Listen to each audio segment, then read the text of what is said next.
Hey Tiana, it's good to see you again. I'm glad you can make it in this week. Thanks.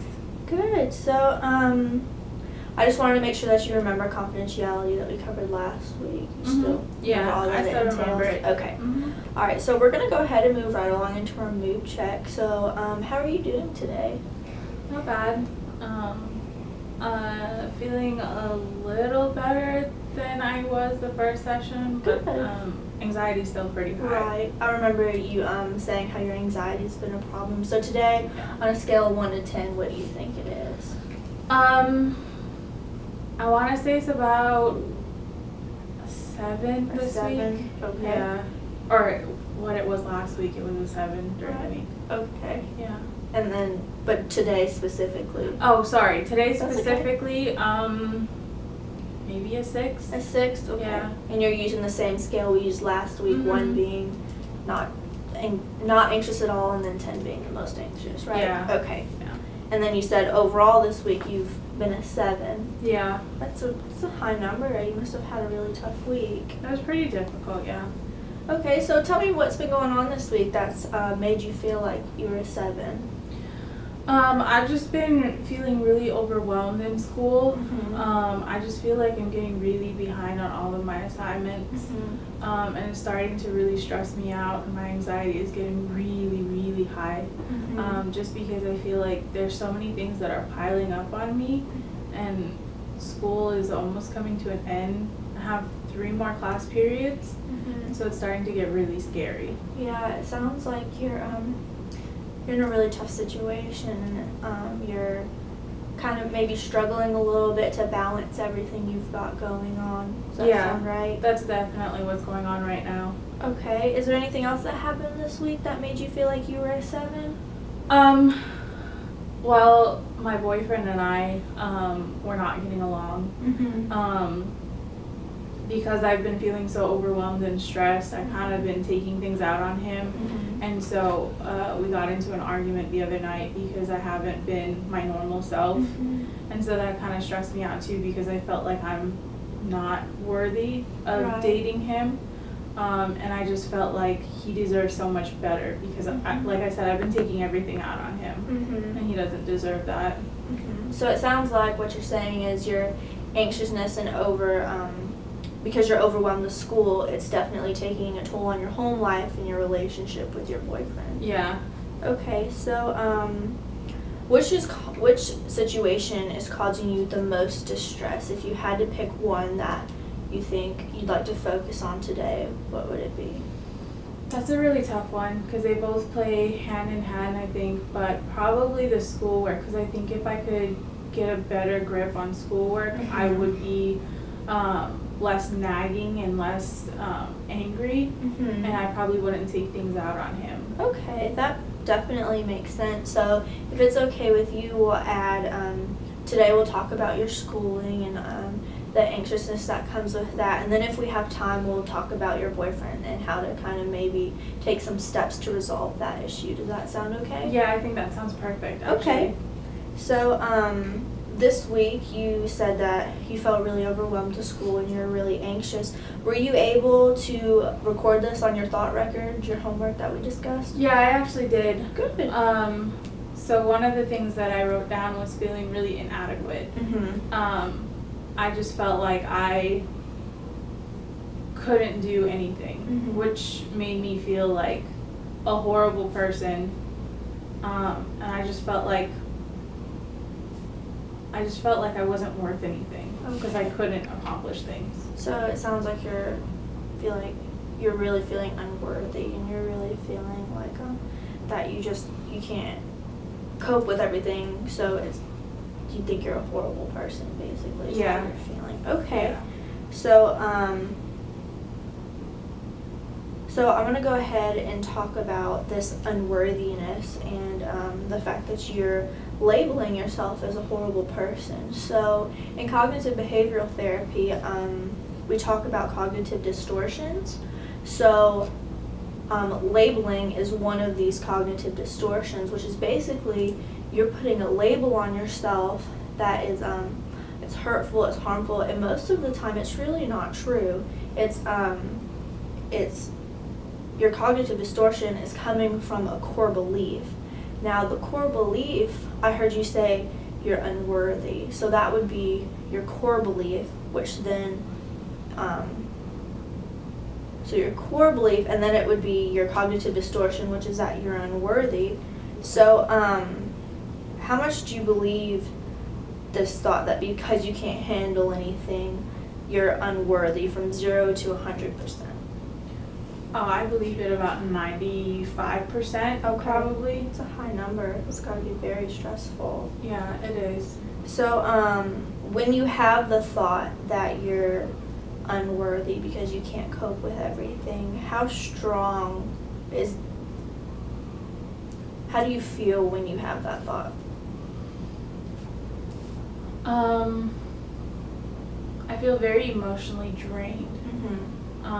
And I feel very anxious at times. Mm-hmm. And sometimes I can't even describe how I feel. Okay, and again, unworthy, right? That would be one. Okay, yeah. So how strong is your feeling of unworthiness and anxious and emotionally drained on a scale of 1 to 10? Probably about a 9. A 9? Yeah. It's a very high number.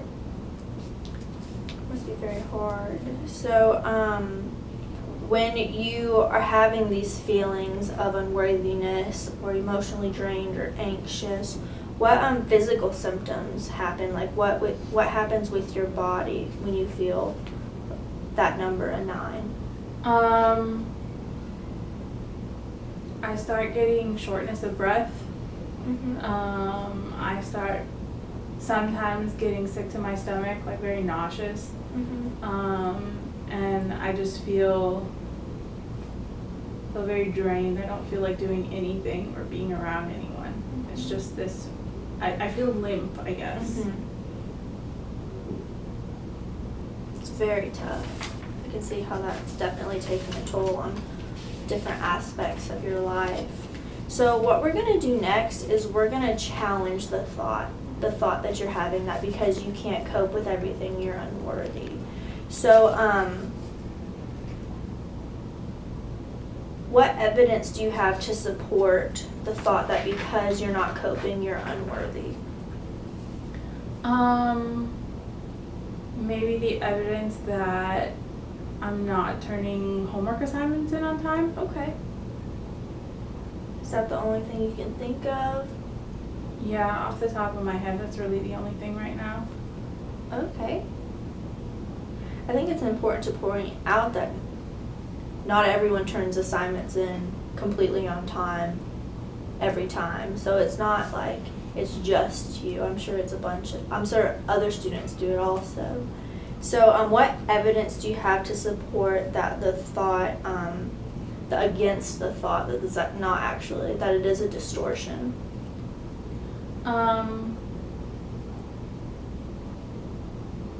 Probably the fact that I'm still getting really good grades in school. Mm-hmm. And that I do have a good support system, I guess. I mean, I have friends that are constantly reminding me that I have assignments that are due. Mm-hmm. It's just sometimes I forget. Mm-hmm. But yeah, I think it's those two. So what is the best that could happen in this situation? The best thing that could happen is I get all of my homework assignments finished on time and I don't have to worry about anything, and my anxiety goes from what it is now, really high, Mm-hmm. I think I said a 7 or an 8, to Mm-hmm. virtually nothing, maybe like a 1 or a 2. Mm-hmm. So, and what's the worst that could happen? Worst that could happen is I don't get my assignments done and I could potentially maybe flunk out of this master's program that I worked so hard to get in. Mm-hmm. And what do you think is most likely to happen out of the two? I think it'd be somewhere in between. I may not get all of my assignments done, but I think that I'll get majority of them done and I will be able to pass my classes. You'll be able to push through and get it Yeah. done. I think those are really good. I think I think that's really good. I think you have a lot to look forward to when you buckle down and push through. I think you'll feel a lot better. So now looking at the evidence, so you have good grades, you have a great support system, you have people reminding you that you need to turn in your assignments. How strongly do you believe that you're gonna flunk out or that you're not worthy because you can't cope with everything?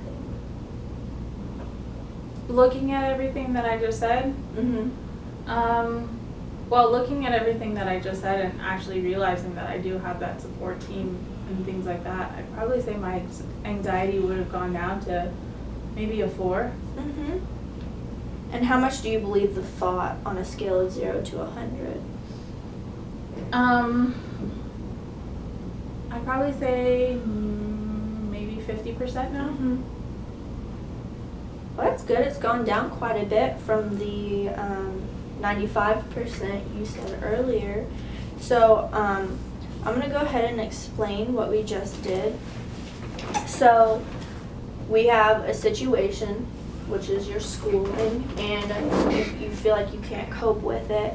And so everything, your situation, you put through your belief system, which are your core beliefs, which is what we talked about, is your feeling unworthy.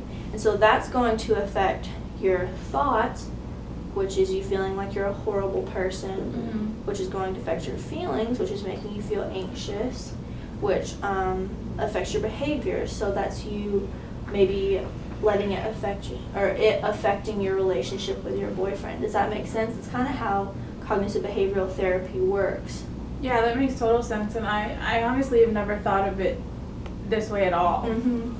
Well, good. I'm glad that I could provide a different outlook on it. So, so it's changing core beliefs is kind of difficult, but by challenging the thought that we're having or that you're having, we can ultimately change that belief.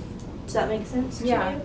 Okay, so for our homework this week, in addition to the, I don't like the word homework. We're not going to use the word homework. So there's a really big break in between when we see each other.